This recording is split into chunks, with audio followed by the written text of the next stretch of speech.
نحمدہ ونصلی علی رسولہ الکریم اما بعد فاعوذ باللہ من الشیطان الرجیم بسم اللہ الرحمن الرحیم السلام علیکم ورحمۃ اللہ وبرکاتہ۔ لیسن نمبر 2 سورۃ المطففین آیت نمبر 7 سے دیکھیں گے۔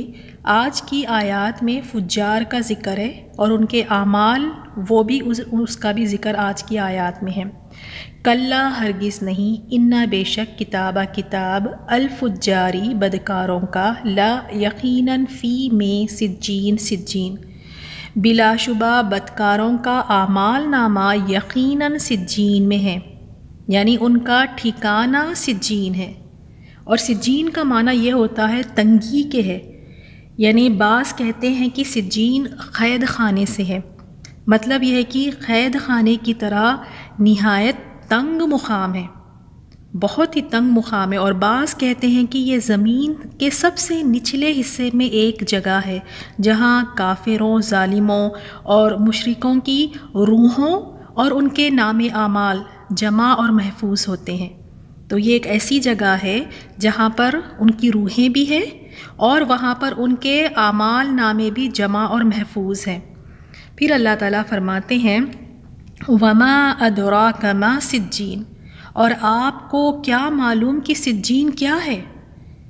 یعنی اس میں ایک شدت کا پتہ چلتا ہے کہ اللہ تعالیٰ جیسے فرماتے ہیں کہ تمہیں کیا پتہ کہ سجین کیا ہے، جیسے ہم کہتے ہیں نا تم سوچ بھی نہیں سکتی، تمہیں پتہ بھی نہیں کہ کیا وہ چیز ہے، یعنی ایک شدت اس سے پتہ چلتی ہے۔ یعنی یہ ایک ایسا امر عظیم ہے، ہمیشہ کی قید اور دردناک عذاب ہے۔ اور یہاں پر اللہ تعالیٰ نے پھر فرمایا کہ وہ کتاب جو سجین میں ہے، فجار کی کتاب جو سجین میں، اس کتاب کے بارے میں ذکر فرمایا کتاب ایک کتاب مرقوم لکھی ہوئی ہے، ایک کتاب ہے لکھی ہوئی۔ اور وہ کتاب کے بارے میں ہے کہ وہ کتاب لکھی ہوئی اور اس طرح لکھی ہوئی ہے کہ جو کچھ انہوں نے کیا ہے، جو کچھ زندگی بھر وہ کرتے رہے، ان کے سارا کیا دھرا لکھا ہوا ہے اس کتاب میں، ایک ایک عمل چھوٹا بڑا، دن میں کیا ہوا، رات میں کیا ہوا، چھپ کے کیا ہوا، ظاہر کیا ہوا، ہر چیز اس میں لکھی ہوئی ہے، ان کی سارے ان کے اعمال نامہ درج ہے اس میں۔ اب وہ ایک ایسی جگہ پر ہے کہ نہ اس میں کوئی کمی بیشی کر سکتے ہیں، اس کتاب میں نہ کوئی اس میں سے کچھ مٹا سکتے ہیں، نہ ہی وہاں سے وہ ان کی روحیں بھی وہاں پر ہیں، نہ تو وہ وہاں سے بھاگ سکتے ہیں، بچ سکتے ہیں، نہ چھپ سکتے ہیں۔ تو فجار کہاں پر ہے؟ سجین میں۔ اب یہاں دیکھیں اس دنیا میں بھی مجرموں کو سزا مل جاتی ہے، ان کو بھی قید کی سزا دی جاتی ہے، لیکن کچھ ایسے شاطر مجرم ہوتے ہیں کہ وہ دوسرے ملک جا کر چھپ جاتے ہیں، یا پھر ان کے خلاف جو بھی گواہیاں ہوتی ہیں، گواہ ہے، ثبوت ہے، اس کو مٹا دیتے ہیں، یا پھر رشوت دے دلا کر معاملہ فیصلہ اپنے حق میں کروا لیتے ہیں۔ لیکن وہاں کے قید خانے میں، وہاں کے سجین میں اس طرح نہیں ہے کہ جو مرضی وہ چاہے کر سکے، نہیں، نہ کچھ زیادتی کر سکیں گے، نہ کچھ کمی کر سکیں گے۔ وہاں پر ان کے جو ریکارڈز ہیں وہ بالکل محفوظ رکھے گئے ہیں اور قیامت تک وہ وہاں پر رہیں گے۔ اور پھر نیکسٹ آیت میں اللہ تعالیٰ نے فرمایا ان کے بارے میں ویل، ہلاکت ہے۔ ویل کا مطلب ہم نے پہلے بھی سیکھا ہے، ویل کا مطلب ہوتا ہے تباہی ہے، بربادی ہے، ہلاکت ہے۔ یومئذ، اس دن ہلاکت ہے، کس کے لیے؟ کون ہلاک ہوگا اس دن؟ للمکذبین، جھٹلانے والوں کے لیے۔ جو لوگ جھٹلاتے ہیں ان کے لیے بہت بڑی تباہی ہے اور بربادی ہے۔ جیسے حدیث میں بھی آتا ہے ویل کا لفظ کہاں، جیسے رسول صلی اللہ علیہ وسلم نے فرمایا تباہی و بربادی ہے اس شخص کے لیے جو بات کرتے ہوئے جھوٹ بولتا ہے تاکہ لوگوں کو ہنسائے۔ تباہی و بربادی ہے اس کے لیے، تباہی و بربادی ہے اس کے لیے، اسے مسند احمد نے روایت کیا ہے۔ تو تباہی کا ویل کا مطلب ہوتا ہے تباہی و بربادی۔ تو ایک تو اس حدیث سے بھی ہمیں پتہ چلا کہ مذاق میں بھی جھوٹ نہیں کہنا چاہیے، ایسے لوگوں کے لیے بھی آپ صلی اللہ علیہ وسلم نے کہا ویل ہے ان کے لیے بربادی اور ہلاکت ہے۔ اور ہم دیکھیں کتنا بیٹھے بیٹھے باتوں میں اتنا ہم مذاق میں جھوٹ بول دیتے ہیں۔ ایک مومن کو زیب نہیں دیتا کہ وہ کسی بھی حال میں جھوٹ کہے، مذاق میں تو بالکل نہیں کہنا چاہیے، ہنسی مذاق کے لیے کتنا ہم جھوٹ کہہ دیتے ہیں۔ تو خیر یہ کسی اور ٹاپک میں ہم دیکھیں گے کہ 3 ایسی جگہیں ہیں جہاں پر جھوٹ بولنا جائز ہے، اجازت دی گئی ہے، لیکن خاص طور پہ اس بات کا ہمیں خیال رکھنا ہے کہ ہم ہنسانے کے لیے لوگوں کو اس میں بھی جھوٹ نہیں بولنا چاہیے، ان کے لیے بھی ہلاکت ہے۔ تو یہاں دیکھیں جھٹلانے والوں کے لیے ہلاکت ہے۔ وہ کیا جھٹلاتے ہیں؟ الذین، وہ لوگ، یکذبون، جو جھٹلاتے ہیں، بیوم الدین، 7 دن بدلے کے، یعنی وہ کس چیز کو جھٹلا رہے ہیں؟ وہ جھٹلاتے ہیں جزا کے دن کو، ایک ایسا دن جس میں حساب ہوگا، ایک ایسا دن جسے مجھے پیش کیا جائے گا، مجھ سے سوال کیے جائیں گے، تو جزا کے دن کو وہ جھٹلاتے ہیں۔ کس طرح جھٹلاتے ہیں؟ یا تو اس کی تصدیق ہی نہیں کرتے، اس کو سچ ہی نہیں مانتے، یا اس کا اعتقاد ہی نہیں رکھتے، یقین ہی نہیں ہے کہ یہ دن ہونے والا ہے، یا پھر اسے بہت بعید سمجھتے ہیں، دور سمجھتے ہیں۔ تو یہاں اس کے بعد اللہ تعالیٰ نے 3 صفات بتائی ہیں، 3 اوصاف ہے، 3 صفات ہے۔ وہ لوگ جو یوم جزا کے دن کو جھٹلاتے ہیں، ان میں یہ 3 خصلتیں ہوتی ہیں۔ پہلی خصلت کیا ہے؟ اللہ تعالیٰ فرماتے ہیں وَمَا يُكَذِّبُ، اور نہیں جھٹلاتا، بِهِ، اس کو، یعنی یوم جزا کو نہیں جھٹلاتا، الا، مگر، کون؟ تو ساتھ ساتھ ہم بھی جائزہ لیں گے کہ کیا ہم میں یہ 3 صفت ہے، یہ 3 اوصاف کہیں ہم میں تو نہیں؟ کیونکہ اللہ تعالیٰ نے فرمایا کہ یہ جو 3 کام کرتے ہیں یہ فار شیور یہی یوم جزا کو جھٹلاتے ہیں۔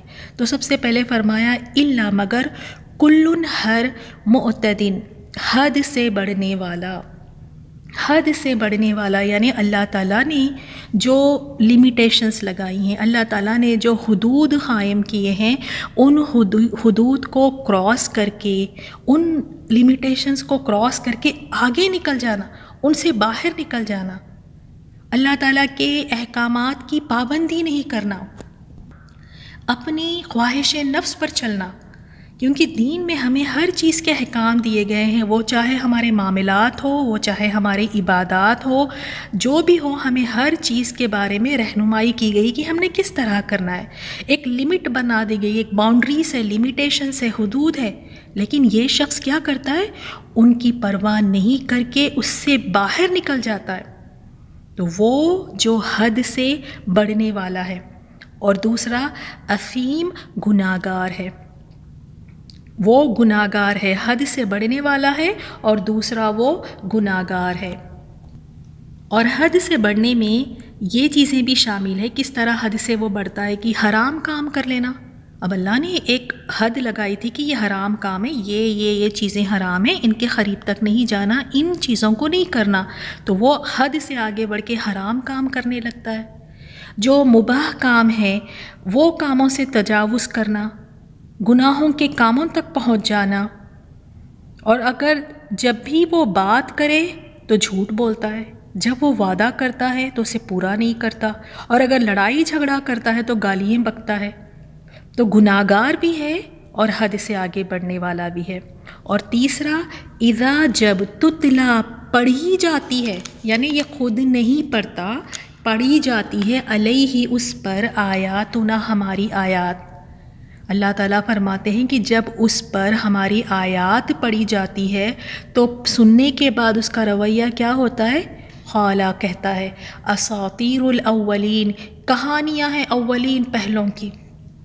یعنی جب رسول صلی اللہ علیہ وسلم اسے اللہ تعالیٰ کا کلام پڑھ کر سناتے ہیں ایسے شخص کو، اس بندے کو، تو اس کی وہ تکذیب کرتا ہے، اور اس کے بارے میں کیا خیال رکھتا ہے؟ یہ کہتا ہے کہ یہ تو من گھڑت باتیں ہیں، جیسے پہلی کتابوں سے کوئی قصے کہانیاں ہیں، کوئی ایسی کہانی ہے پہلے کہ پچھلے والوں کی، تو بس وہ کہانیاں ہیں اور اس کے علاوہ کچھ نہیں ہے۔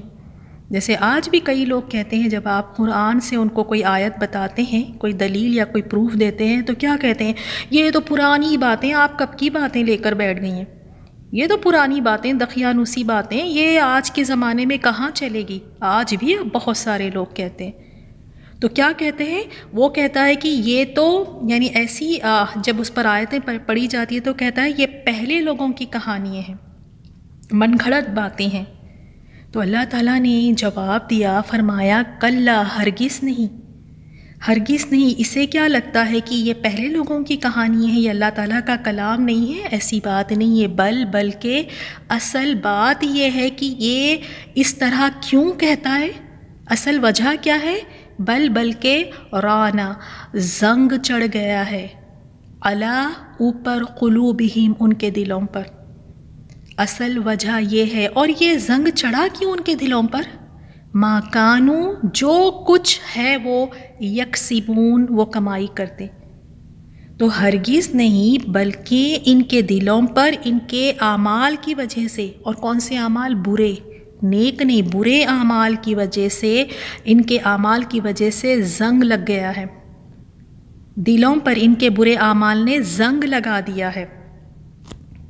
اب اسی زنگ کی وجہ سے یہ ایمان لانے سے محروم ہے۔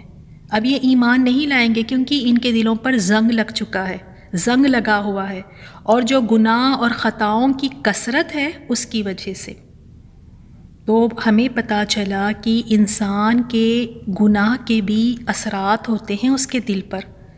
جو گناہ ہم کرتے ہیں اس سے دل پر اثر ہوتا ہے، اور وہ دل پر اثر کس طرح ہوتا ہے؟ جیسے آپ صلی اللہ علیہ وسلم نے ایک حدیث میں فرمایا کہ بے شک بندہ جب کوئی گناہ کرتا ہے تو اس کے دل پر ایک سیاہ، ایک کالا نقطہ لگ جاتا ہے، پھر اگر وہ توبہ کر لے تو اس کا دل صاف کر دیا جاتا ہے، اور اگر وہ گناہ کرے تو وہ سیاہی، وہ جو کالا دھبا ہے اس میں اور اضافہ ہوتا جاتا ہے۔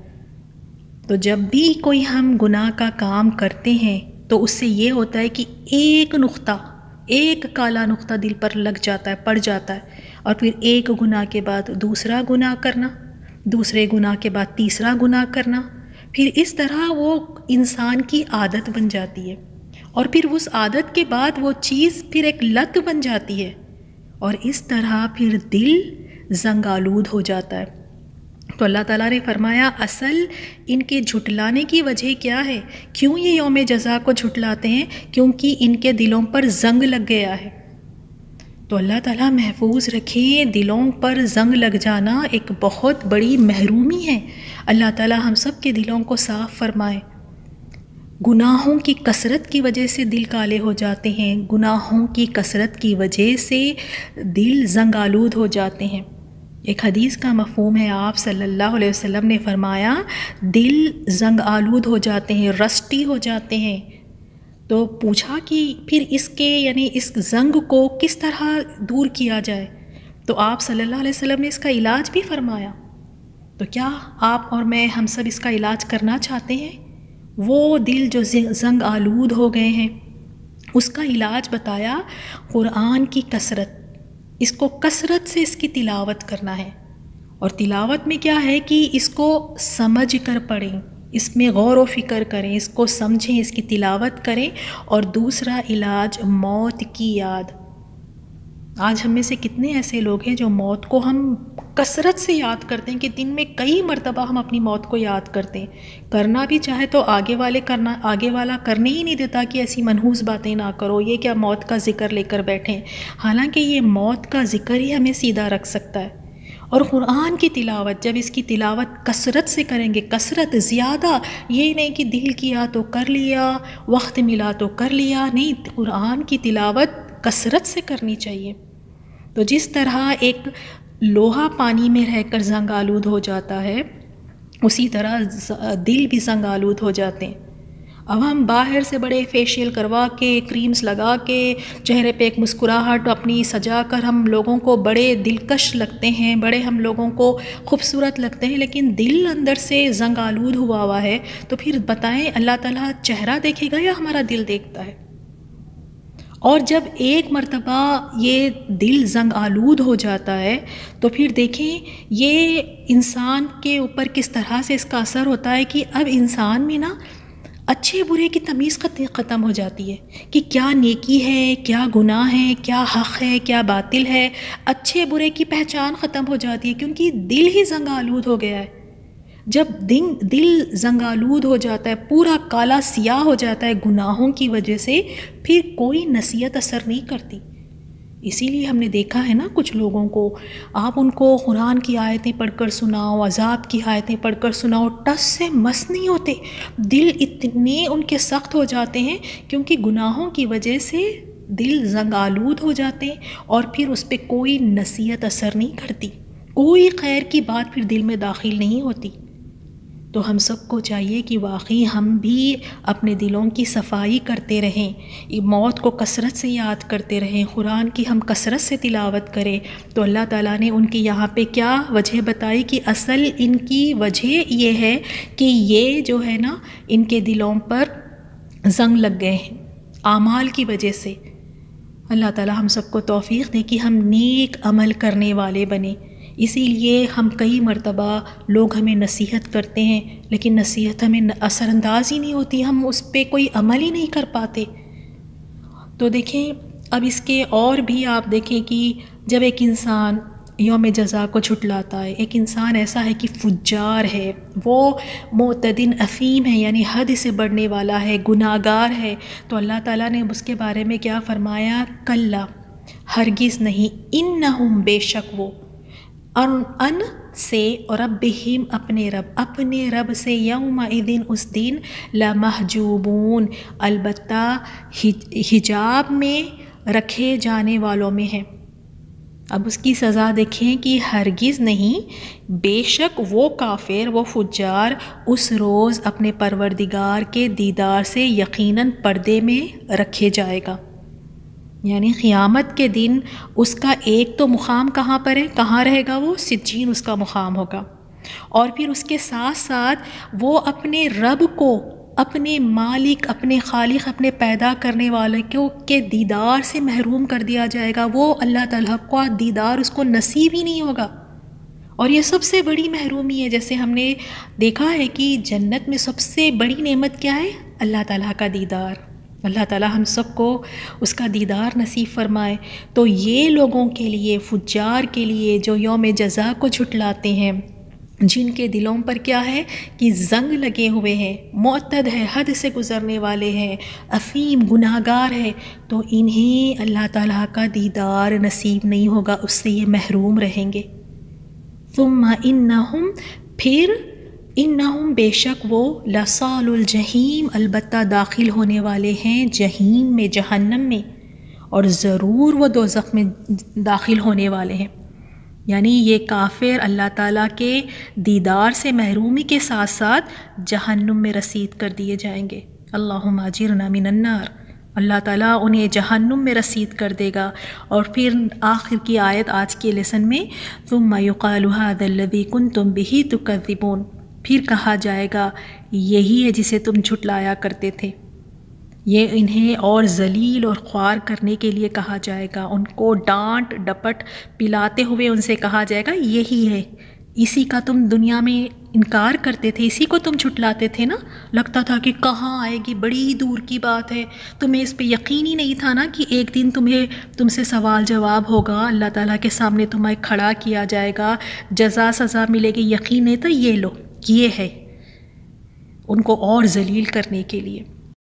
آج کی آیات سے ہم اپنے آپ کا جائزہ لیں گے، اور اس سے پہلے دیکھیں گے صحابہ اکرام رضی اللہ عنہم اجمعین ان کا عقیدہ آخرت کس طرح تھا۔ ابو ہریرہ رضی اللہ تعالیٰ عنہ کا جب موت کا وقت قریب آیا تو رونے لگے۔ لوگوں نے پوچھا ابو ہریرہ کیا دنیا چھوڑنے کی وجہ سے رو رہے ہو؟ فرمانے لگے نہیں، سفر بہت لمبا ہے اور زاد راہ کی وجہ سے رو رہا ہوں کہ میرے پاس سامان اتنا زیادہ نہیں ہے، میں نے ایسے ٹیلے پہ شام کی ہے جس کے آگے جنت ہے یا جہنم، مجھے نہیں معلوم میری منزل کون سی ہے، یہ کہہ کر رونے لگے۔ یہ ابو ہریرہ رضی اللہ تعالیٰ عنہ ہے جو اتنے صحابہ تھے، صحابہ اکرام، اور اتنے نیکیاں کرنے کے باوجود بھی کہتے ہیں کہ مجھے نہیں پتہ میری منزل کون سی ہے۔ اور ہمارے حال دیکھیں، ہم کتنے آرام سے بیٹھے ہیں، ہمیں تو لگتا ہے جنت تو بس ہمارے لیے ہی بنی ہے، آرام سے بیٹھے ہیں۔ اور صحابہ اکرام کی دیکھ لیں، وہ کہتے ہیں ہمیں پتہ ہی نہیں کہ ہمیں جہنم میں ڈالا جائے گا یا جنت میں ڈالا جائے گا۔ اسی طرح عمر رضی اللہ تعالیٰ عنہ کے بارے میں آتا ہے، آپ کے پاس مال غنیمت میں تقسیم کرنے کے لیے عطر آیا، جیسے عنبر ہے اور مشک، لوگوں میں تقسیم کرنے کے لیے، اور عمر رضی اللہ تعالیٰ عنہ ڈھونڈنے لگے کہ کوئی شخص مل جائے تو یہ میں تقسیم کر کے لوگوں میں بانٹ دوں۔ بیوی نے دیکھا تو کہا کہ میں کر دیتی ہوں، میں اس خوشبو کو تقسیم کر دیتی ہوں، آپ لوگوں میں بانٹ دیں۔ تو کہا کہ نہیں، مجھے ڈر ہے تم تقسیم کرتے ہوئے خوشبو تمہاری انگلیوں میں لگ جائیں گی جسے تم اپنے جسم پر مل لو گی، اور قیامت کے روز اس کا جواب دہ میں ہوں گا، مجھے اس کا جواب دینا ہوگا۔ احتیاط دیکھیں، اتنی احتیاط کرنے کے باوجود عمر رضی اللہ تعالیٰ عنہ کے بارے میں آتا ہے کہ وہ اللہ تعالیٰ کی پکڑ سے اس قدر ڈرتے تھے، آخرت کو یاد کر کے اس قدر روتے تھے کہ چہرے پر 2 سیاہ لکیریں پڑ گئی تھیں۔ ابو بکر رضی اللہ تعالیٰ عنہ کے بارے میں کہ جب موت اور قبر کا خوف ان پر طاری ہو جاتا تو وہ یعنی اس قدر وہ روتے، اور ان کا اس بات سے اندازہ لگایا جا سکتا ہے کہ وہ کہتے تھے یا اللہ میرا حال کیا ہوگا، میرے پاس ایک بھی نیک عمل نہیں ہے جبکہ برے اعمال بہت زیادہ ہے اور اطاعت کی پونجی بہت ہی قلیل ہے۔ ابو بکر رضی اللہ تعالیٰ عنہ کہہ رہے ہیں کہ میرے پاس نیک عمل کچھ نہیں ہے اور میرے پاس برے اعمال بہت زیادہ ہے، اور ہم کچھ نہیں کر کے بھی ہمیں لگتا ہے ہم نے بہت کچھ کر لیا اور بڑے اطمینان سے ہم آرام سے بیٹھے ہوئے ہیں۔ وہ صحابہ کرام جو اتنے ڈر کر اپنی زندگی گزارتے تھے، ساری زندگی اطاعت میں گزاری اور نیک عمل کر کے بھی وہ فکر مند ہے، اور ہم کچھ نہیں کر کے بھی بڑے اطمینان اور آرام سے بیٹھے ہوئے ہیں۔ تو کیا بات ہے؟ دیکھیں، یہ سوال ایک ہم اپنے آپ سے کرتے ہیں۔ یہ سوال یہ ہے کہ اگر عقیدہ آخرت، کیونکہ صحابہ کرام میں ہم دیکھ رہے ہیں کہ عقیدہ آخرت انسان کے فکر و عمل میں اتنا زبردست ایک انقلاب پیدا کر دیتا ہے، تو پھر ہماری زندگیاں اس انقلاب سے کیوں خالی ہیں؟ ہم بھی تو ایمان لاتے ہیں آخرت پر، ہماری زندگیوں میں یہ تبدیلیاں کیوں نہیں نظر آتی؟ ہماری زندگیوں میں کیوں یہ آخرت کی فکر کیوں نہیں نظر آتی؟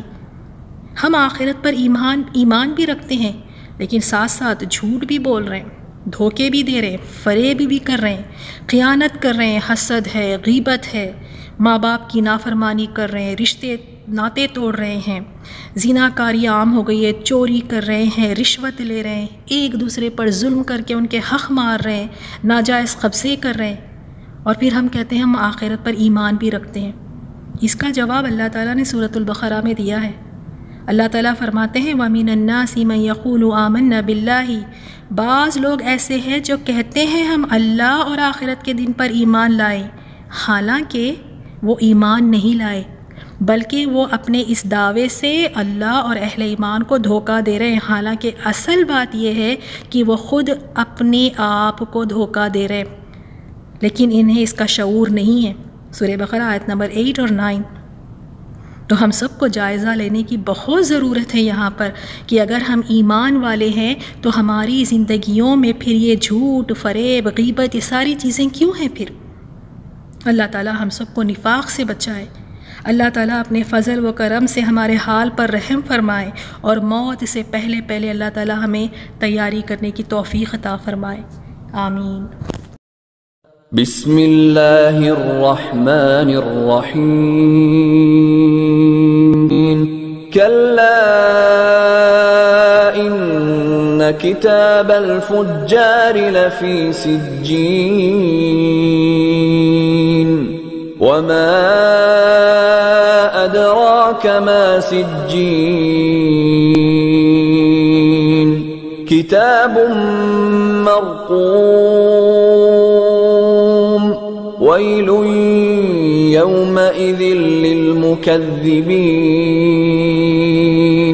الذین یکذبون بیوم الدین،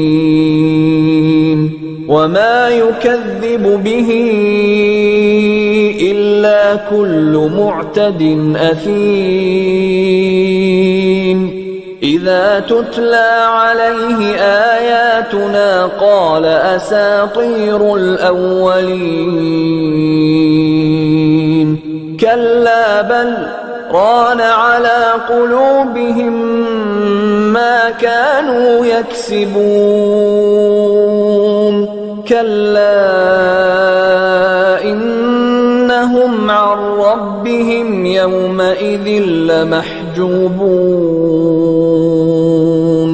ثم لصال الجحيم